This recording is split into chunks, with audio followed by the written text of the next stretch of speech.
This week, the first thing we're going to do is have a look at a very common question that I get. Angelica, what's the difference between Pinot Grigio and Pinot Gris? Or what I should do is say it a little bit more flair, right? Pinot Grigio and a Pinot Gris. Now, I'm just going to pour them both for myself so that I can talk through them because, you know, I've got to look like I know what I'm talking about. Okay, so firstly, the difference between Pinot Grigio and Pinot Gris. Absolutely nothing. It is exactly the same grape. The difference is the direction the winemaker wants to take it. Pinot Grigio is normally known in the north of Italy, which is where the first wine that I have comes from, and Pinot Gris is more of a French style of winemaking. So the idea of Pinot Grigio is that it's less ripe, it's more tight acid, it's crisp, herbaceous, very neutral on the nose, whereas Pinot Gris is more fresh and fleshy. They let the grape ripen a little bit more on the vine so that it gets a little bit more character, like fruit character to it. So I find that Pinot Gris, you know, crisp, dry, herbaceous. Pinot Grigio, crisp, dry, herbaceous. Pinot Gris is more, you know, a bit more voluptuous. It's a bit more, I don't know, aromatic, I guess you could say. So we're going to have a look at these two wines. We've got the Sensi Collezione Pinot Grigio from the north of Italy, from Veneto. It's probably my biggest selling wine, to be honest. I don't know if it's just we're riding this Pinot Grigio wave in Australia right now, but yeah, probably my biggest selling wine. And then we're looking at the Cornell Nelson Pinot Gris from New Zealand.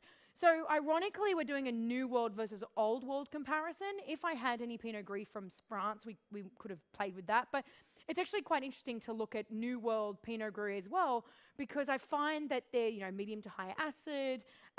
You know, you get this beautiful spiciness that comes through with a lot of the New World Pinot Gris. Color is very interesting. The Pinot Grigio right here, I love that this is a white table, by the way, right now. Very clear, very see-through, quite lemon color, whereas the Pinot Gris is a lot more, it's like a little bit deeper in color. It's really interesting. Let's have a little look. Excuse me. Okay, so the Pinot Grigio, as expected, doesn't pop out of the glass. It's a lot more neutral. Makes it an awesome wine for just.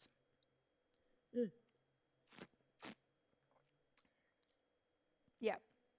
So if you remember my tastings from the last couple of weeks, we're talking high acid.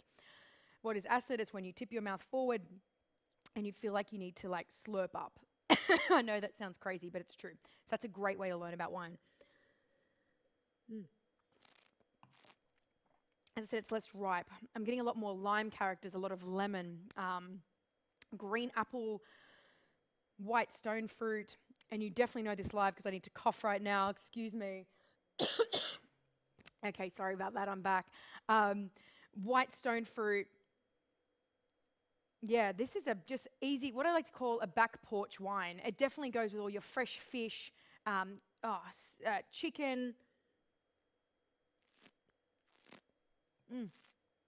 And the acid is bright. I should be spitting, right?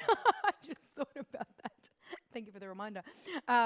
So, beautiful. I understand why people love that. It's one of those wines that everyone would enjoy. So, one thing I like to say about the Sensi collection, particularly this Pinot Grigio, is it's something that people keep a case of under the stairs, and when someone comes over, or keep a few bottles in the fridge, when someone comes over, it's just an everyone's drinking wine. Like it's just delightful. Like it's a beautiful wine. Now let's compare it to the Pinot Gris. As I said, it's a little bit more golden in color, and it just pops out of the glass. Like you get like honeysuckle, and it's spicy, but it's almost got this like it's nutty, yeah. Oh.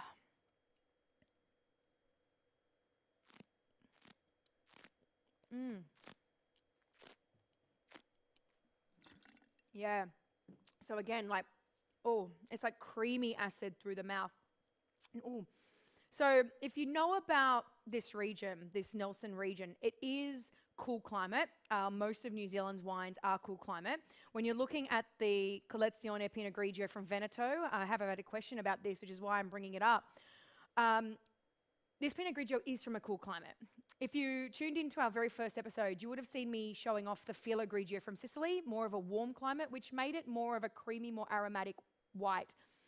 These two are both very bright acidity, very crisp styles of wine, and that's what you would expect from cooler climate regions.